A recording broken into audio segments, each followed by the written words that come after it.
Hey Anna, Hey, Mike. I got a surprise for you. What's that? Well, I have set up a Patreon page for A Dog's Life.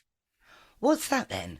Well, Patreon is like a crowdfunding thing, so people who love the show can support us, and it's called A Dog's Life Club. A club. I like the idea of being a club, like a private members club. Well, yeah, so it's not quite that fancy, but it's, step one to getting there. So there's two tiers. For only £4 a month, you can be an official patron on tier one. And if you love A Dog's Life, and I'm guessing you do, or you wouldn't be listening to this now, and you want to help to support us, that's what you can do for just £1 a week. That's £1 per episode. That's less than a coffee, less than a newspaper. Or you can join tier two, which is top dog. Top dog. And with that, for £10 a month, you will get access to all sorts of bonus content. You know that talk you did at the Natural Health Show during the summer? And people have been asking to hear that. Well, if you join Patreon, you will be able to hear that full talk.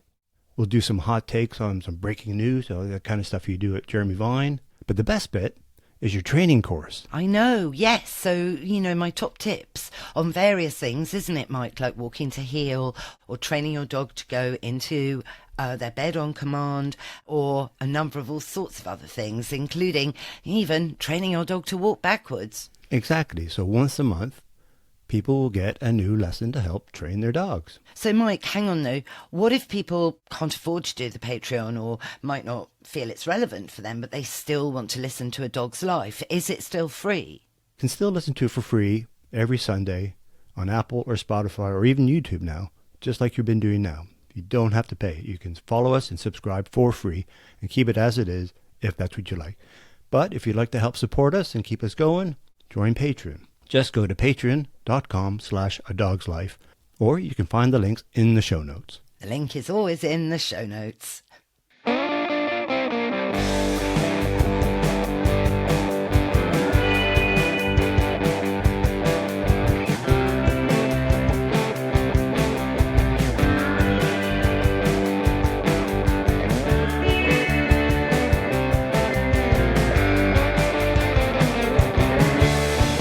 Hey, Mr. Binks, you know that it's December and we're running out of time to buy Christmas presents.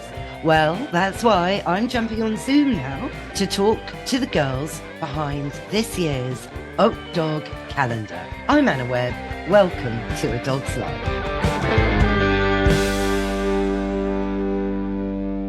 How excited am I to introduce both Aaron Golding, milliner to the stars, and Lucy Reeve, the most amazing dog photographer, to A Dog's Life. Welcome, girls. Oh, thank you very much. Thank you. It's a nice intro. Well, that's totally true. It really is. Oh, so Aaron, it's that time of year, isn't it, when people were thinking about calendars. I don't know how it's happened that 2023 is now on the horizon, because this year seems to have evaporated. I don't know about you. It's gone awfully fast, but it is that time of year. Yes, absolutely. Yeah, we the year has sped past. I mean, we're always 1 year ahead anyway, because we're getting the hats ready and everything, doing the shoot early, this year for next year. So yeah. And when you say the shoot, this is for your annual, which has now become quite an institution, really, the Haute Dog calendar. Exactly, yes. So we're in our 5th year now. We've just we finished raising crowdfunding for it. We just had our first ever event, and it's just gone so well this year. So just on to bigger and better things next year, hopefully. Oh, yes, absolutely. So explain a little bit how you decided really to fuse your expertise as a milliner with dogs. So the whole thing was inspired by my rescue dog Stevie, who I got 9 years ago from All Dogs Matter. Obviously, being a studio dog, she kind of hangs out with me while I'm spending hours slaving away at couture hats for various clients and everything. And I invariably do try some hats on her and take photographs. Of course, we all do that with our dogs. So yeah, she became the kind of the first Haute dog, actually. So the first year, which was 5 years ago, we raised money for All Dogs Matter. I got together 12 couture milliners, including myself, to make one-off pieces for rescue dogs, which we then photographed. That year, I partnered with Rachel Oates, who I'm sure you know as well, dog photographer. And we produced a gorgeous calendar of just really cute images, which we then did a crowdfunding campaign for. And we raised, I think it was £15,000 that year. I can't remember exactly now. It's quite a while ago. But yeah, from then it's just kind of snowballed. And every year we raise for a different charity, and we get different rescue dogs in and different milliners. And it's become a really international thing with just a lot of interest from around the world, actually. It's so exciting. I mean, I suppose we should just say, that normally perhaps dogs shouldn't wear hats. There's been quite a lot going out recently on humanization of dogs and wearing clothing, is it right, and all of this. So, but that said, you see, I mean, I've always trained my dogs to wear hats, and they enjoy it because it's a game, which is why when Mr. Binks, my little toy terrier, had the pleasure of visiting Lucy Reeve, top photographer, in her top studio, we had such a blast because Mr. Binks, well, he was smaller, obviously, than any of the other dogs that had been designed for. Any of the hats. Yeah. Except for the little Tommy Cooper style hat, which he wore with aplomb, I would say. Dogs and hats, there is something definitely eye-catching and, making a statement, really. Yeah, I mean, it was, also the first calendar, obviously Stevie is the staffy. So it was all kind of, I had in mind this idea of softening the image, so I have people crossing the road to get away from me and Stevie all the time. And that's, before they've even met her. So putting a hat on like her for a photograph was just kind of, playing up the playfulness. But yeah, I mean, we're not encouraging people to put hats on dogs all the time or anything. This is just a fun little thing that we do to raise some money for. Exactly. No, yeah. Exactly. But this year, it seems to me it was a bit more challenging than normal, in so much as both you, Owen, and Lucy traveled out to Thailand because the chosen charity this year is obviously in Thailand, and it's Jai Rescue. Yes. I mean, so basically when Owen got in touch with me to ask if I'd be potentially interested in partnering up and doing photography. Obviously, I jumped at it because I know the calendar quite well. And then she threw in a sort of curveball of like, oh, we're going to be going to Thailand to do it. What a shame. For a split second, I kind of went, oh, okay, I wasn't expecting that. And then I kind of had visions we were going to be sort of, out in kind of the jungle or something, kind of photographing dogs in the habitat on the farm. But the idea was to actually obviously keep continuity of the past calendars. So the idea would be to set up a pop-up studio over there, which, to me, obviously from my point of view was, that's doable. We just had to look into the challenges of getting equipment hired out there rather than trying to take stuff with us, which as a photographer is always a little bit nervous because you don't know what you're necessarily going to end up with. But we were very lucky because where Jai Dog's farm is, they have the most amazing space and beautiful outbuildings, which we could set up a pop-up studio in, all air conditioned. So, great for us working because it was about 90 degrees, I think, something like that over there. It was really hot. Very hot. But perfect for the dogs. Obviously, they're used to the heat out there. I wasn't quite so used to the heat out there. And then it just meant we could set up, and I set up in a way that I'm used to doing my sort of photography. It's almost literally doing it here, but in a really far more beautiful setting over there. It must have taken a few days to settle in, to meet the candidates that had been obviously selected by the charity to be, 12 dogs, one for every month, and sort of acclimatized a little bit to the whole setup. Well, I think that Jai has done such a fantastic job with the dogs out there that you really wouldn't know that they were shelter dogs.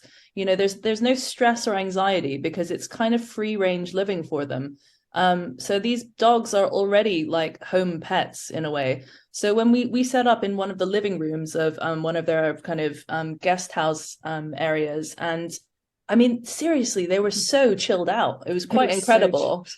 Wow. Well, gosh, I mean, they're the lucky ones, aren't they? Yeah. Because, Yeah. I mean, this is raising awareness for so much more than just Jai, but to, dogs that are, unneutered on the streets, scavenging from day to day, getting injured by, tuk-tuks that might, scrape them on the way or whatever. I mean, I've been to India and seen the dogs out there, and it's quite distressing, to be honest. I think it's really marvelous to support a rescue out there, because they're really on the cold face of it, I feel. Yeah, they are. I think the thing with Jai is a lot of what they do is in Thailand, the street dogs often, they're sort of almost owned by communities. So for instance, like their sort of local, I don't know, police station will have a sort of group of dogs that tend to hang around outside the police station, and they're not really owned by anybody, but the police station, say, for instance, will take responsibility for the dogs. But it does mean that if one of those dogs gets knocked over or injured in any way, there's no one then to sort of pick up the vet's bills as such. And where Jai come in is that they will often get distress calls from, I don't know, a dog that's been found near a monastery, and it might belong to the sort of when I say belong, to the monks around there, but they don't have the capability to basically look after that dog full time. So Jai will go and get that dog, take it back to the farm, and they have the most amazing team of vets there that they will then sort of, perform surgery, do whatever's necessary to get the dog back on its feet. And then they will then probably release it back to the community. But they also have some that don't really belong to anybody, and they almost end up living on the farm full time. Oh, wow. So having a most amazing life, but you actually kind of think, wow, this is kind of, it's such a beautiful place. And they are very much more free roam. So it's not like a lot of the shelters that you see maybe in some other countries where you kind of packed in big cages and things. And very much one of their things is, like a lot of charities, it is about sterilization and sort of stopping the problem happening in the first place. And one of the things we saw when we were over there, which I was quite sort of taken aback, was actually seeing the sort of the little setup where they have the vets doing the procedures, sort of almost like in a row. It was it was like triage. Triage, yes. Gosh, sort of in, get it done, out, next. Well, I think they've actually developed their kind of method to the point where I think they will actually be informing other places around the world of how to do it so efficiently and so cheaply. Gosh, no, it needs, to be done to help the dog population live and be happy out there, So does Jai offer these dogs for rehoming across the world, or do they all stay there? So that was actually one of the reasons we flew to Thailand was, Jai is quite a new charity. It's quite a young charity. So usually when we've worked with rescues elsewhere, so last year was Desperate Greekies, they already had quite a lot of dogs in the UK that had come for rehoming, whereas Jai is kind of just starting this process. So they didn't actually have enough dogs for us to photograph for the calendar, hence why we actually went to Thailand instead. But yeah, if you go on the Jai website and look, there are dogs for adoption, and all the dogs in the calendar this year were up for adoption as well. Lovely. I love that. Looking for their forever homes. And a couple have had their forever homes. They're actually success stories, which is really nice. Oh, definitely. Oh, gosh. But Lucy, what a challenge, though, for you as the photographer to get the shots, because, these dogs wouldn't have worn hats before. No, or be like they wouldn't. My Binks or Prue, that we've done our own little shoots here, So Binks was like, okay, get this hat. This one's too big, mummy. So it was very funny, the shoot I did with Lucy. But I must say, you're really good, Lucy. Oh, thank you. You've got the knack and the passion for dogs. I think it does. Obviously, I've got 2 dogs myself. They're not rescues, but it helps obviously if you are a dog lover. But I think one of the things that we actually had said to the guys at Jai, we sort of, before we went, the guys there had put together a short list for us of dogs for us to have a quick look at, and they said these are the ones we think will probably work the best in terms of, one, they're looking for, would be great for being up for adoption, but two, that they thought would probably be the most amenable in the studio. So we had, I think, a short list of maybe sort of, 15 or 16, because obviously in a lot of these situations, you're never going to get 12 that suddenly they're all perfect and they all kind of want to wear the hats. But one thing we asked Mike, who is the who manages the setup over there. I think you've met before, Mike Dower.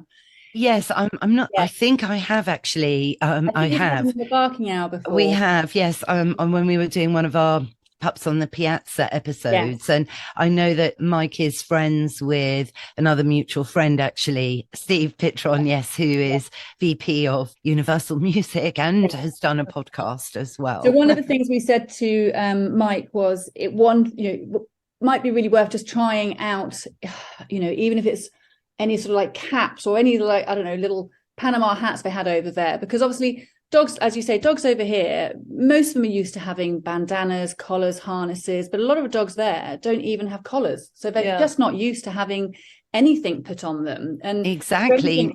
My dogs are pretty hopeless at having hats on them. But we did say, just, whenever people are kind of, doing the feeding, doing kind of their general rounds of the dogs, maybe get them to try a couple of hats on. It would just get them used to the idea of having something on their head. But what we did really was, when we sort of, on the first day of the shoot, we'd know pretty much straight away if a dog came in, we'd sort of get it in a little setup, make a big fuss of it with huge amounts of treats and bits and pieces, and you'd know straight away if a dog was not happy to have a hat put on it, and if they weren't, we'd just say, that's it, we won't do it, basically. Whereupon some of them, a bit like Mr. Binks, were like, bring me every hat you've got. Yes, I love this one. Can I try that one? And they'd be really good. And say any of it, we just felt like, actually, that dog's uncomfortable. It's clearly not going to work. We would just say, sorry, dog, you're not going to be in the calendar because, you're not going to wear the hat this time. Yeah. Because, going back to what you were saying earlier, some dogs adore it because they do see it as a game. They see it as a learning thing, get a treat, give them a challenge, they're up for it. But if they're not, then we wouldn't carry on with that particular dog. Yeah, no, absolutely quite right. And, I've seen the calendar and the shots are stunning, and none of the dogs look stressed out at all. They look like they're having the best time ever, to be honest with you, having attention and, and feedback from a human that's positive, which will all go to help them in their next homes. That's the thing. Yeah. So it's wonderful. But I just love, the whole concept of 12 milliners, kind of joining forces. So the hat industry helping hounds. Yeah. Well, it started because, most of the milliners I know actually have dogs. Because we spend long hours by ourselves in studios, and what's better than a little furry friend keeping you company throughout the day. Quite absolutely. I adore that. I absolutely adore that. So there's quite a few big names, I think, that are associated from the hat world in this, and that's something that's such, milliners, they're quite elusive, aren't they, really, Owen? They're not, you're a select breed, if you like, and awfully creative, because designing a hat for someone, they're not for everyone, but then when you can get the right hat on the right head, by Jove, it's a stunning thing. Yeah, thank you. We're a strange little kind of fashion offshoot, actually, like a little niche industry of eclectic weirdos is how I like to think of us. But yeah, we have had some really fantastic milliners. This year we had Rachel Trevor Morgan, who was the Queen's milliner, had a royal warrant. So she created a lovely little crown to celebrate the Queen's Jubilee. We're really kind of making these, stunning pieces that are actually like kind of quite significant, actually, that the crown was really stunning. And it was, I guess, this year as well, because of the Queen's passing and the Jubilee, it really is kind of an heirloom now.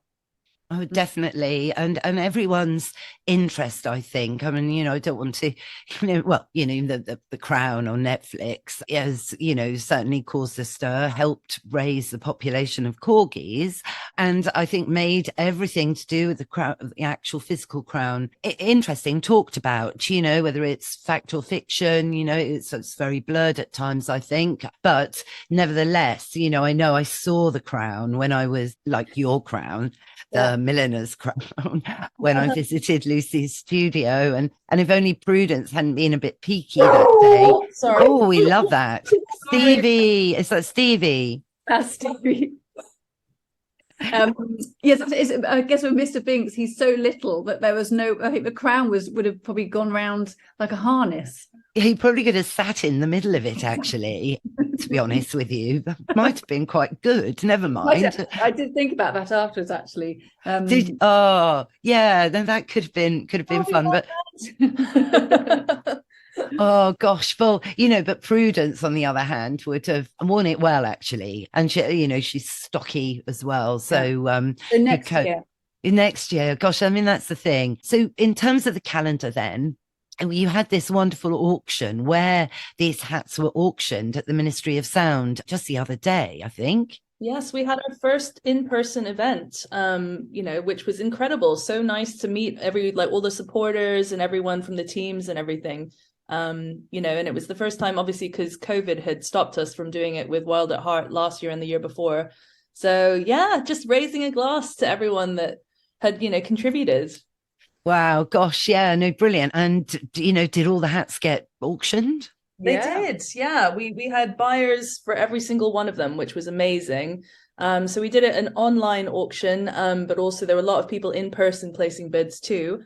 And it's just, it's a really great way of just raising a little bit extra money for the charity. So we will definitely be doing it again next year. And I think, Anna, the hat you wore, the pumpkin, that's actually on its way to America. Yeah. Is it? Gosh, well, that's a good home for it. Pumpkins are big, aren't they, in the States? Yeah. So I'm really pleased. And I loved wearing the pumpkin hat. You and Martin Clunes basically rocked the pumpkin.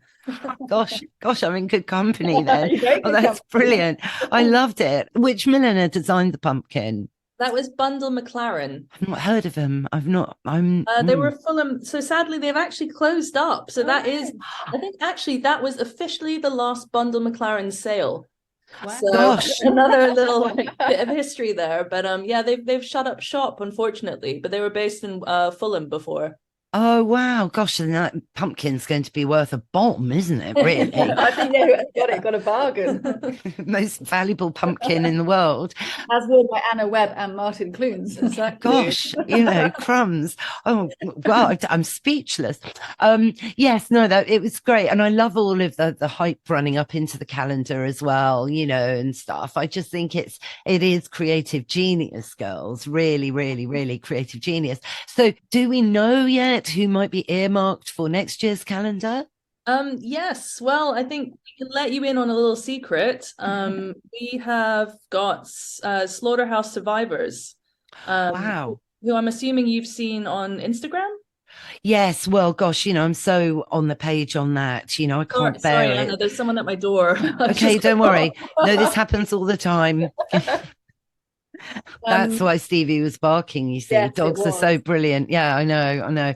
Well, we had Mr. Binks is my alert dog, you see. You saw him on his very best behavior. He was on amazing behavior. He had such a great day. He knew he'd been brilliant, and he's a funny little stick. He really is. He is absolutely. He's my first sort of English toy terrier that I have photographed. Aww. And he was just amazing. And I have to say they're some of my favorite photos. So Lucy, he's definitely coming back, and Prudence is definitely coming in next year.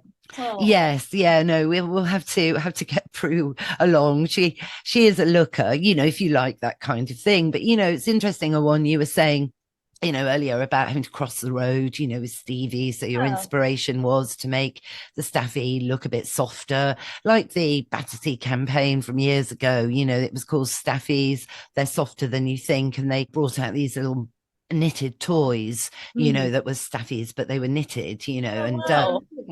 Yeah, Maybe I wasn't in the UK at that point, but yeah, that sounds amazing. Yeah, it was a long time ago, actually, to be honest. But I thought it was a really good camp because I get it with Prudence, you see. It's the same thing. And it's stereotyping, discrimination, and all of these things, which is unfair. And I think with education, we can hopefully change things. Yeah. Might be an idea for a calendar, maybe to do all bull breeds at some point in the future. Yeah, I think, I mean, there's quite a few, charities out there that do specialize. So yeah, I mean, I am open to all kinds of ideas, actually. I mean, we've been working, so this will be the third overseas charity in a row. So Slaughterhouse Survivors, obviously they do rehome in the UK quite a lot, actually. They've already got 450 dogs here, so there is a big kind of network from China to England. But I think in the future, I would definitely be up for partnering with a UK-based charity. So if anyone's listening and they're interested in doing something, get in touch. We can discuss. Definitely. Absolutely. Well, to buy the calendar, where do people go? Because I'm sure lots of listeners are very interested to do this, and we'll put all the links obviously in the show notes, but just give a shout out where people Google and buy. Sure. Okay. So the calendar is now available from the Jai Dog Rescue website. So that is Jai, Jai, dogrescue.org. And if you go to their shop, it is on there. It's £15 at the moment, but yes, that may be changing soon. They so might be doing a Black Friday bundle. Yeah, I think there's a Black Friday deal, and then there might be some other multiple bundles as well. No, brilliant. But it's just a perfect Christmas present. Everyone needs a calendar. What I've always said to people is, even if you're not a dog lover, why you wouldn't be, I don't know. But even if you're not, everyone knows someone who is mad about dogs. So it's, buy it, give it to a gift for somebody, do it as a secret Santa, always good for that. Buy it for nieces, nephews. Yeah, kids love it. In fact, and a lot of people, I've had sort of my friends' mums they've bought it for their mums and things because they love it, and it's just meant to make you smile, and that really is the thing. Is that every month is a different picture, a lovely dog wearing a beautiful, sometimes silly, sometimes extravagant hat.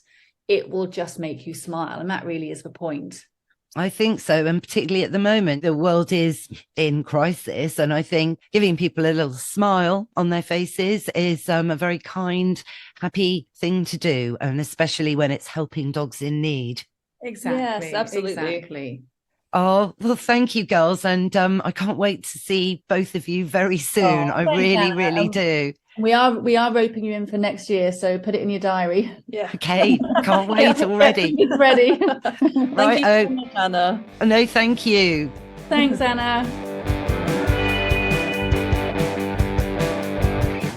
That's our show, Mr. Binks. What did you think? Yes, I know you quite fancied yourself wearing that little pink tufty hat. What fun we had that day. What's that? You're right. It is time for Woof of the Week.